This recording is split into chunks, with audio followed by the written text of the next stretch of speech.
I play Zelda. We both work as cleaning crew. I am her best friend at work.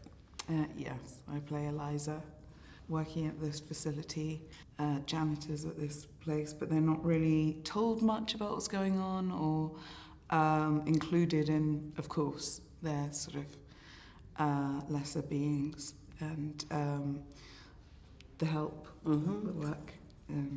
So I'm Zelda's best friend, I suppose, in the world.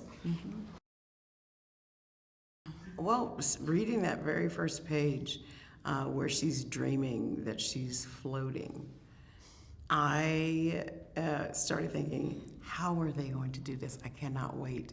And then the more I read it, the more beautiful it became, and I knew that Guillermo was getting back to his roots, and I wanted to be a part of it. I mean, it's magical. Sort of welled up the first. You never think you're going to get that call, and you always think they've got the wrong person. And even now, I think, I'm sure he didn't mean me. They've got. He said SallyHawkins, but I'm not sure. As soon as I meet him, we go, oh no, this is the wrong girl. And I met him in Toronto, and it was first sort of early draft still. He was still writing it, and he insisted, writing it, and you never, it's so beyond your sort of, how did that happen? You end up here, how did that, thank you.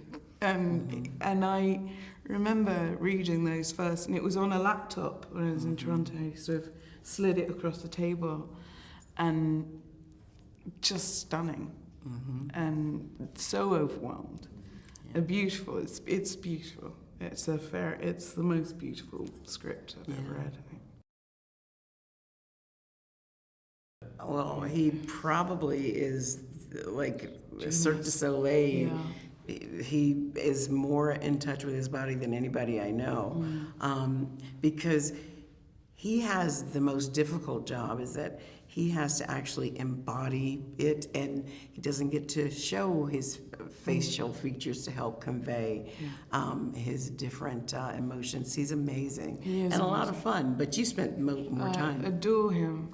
He's got the huge heart, and it just sings out, shines out through it. It's like acting in a straitjacket, and yet rubberized suit that's wet a lot, so it's incredibly heavy. And he's this contortionist, beautiful, the way he moves. It's like it's watching this dance, this balletic. He's stunning, and yet it's so moving, actually, to work with him.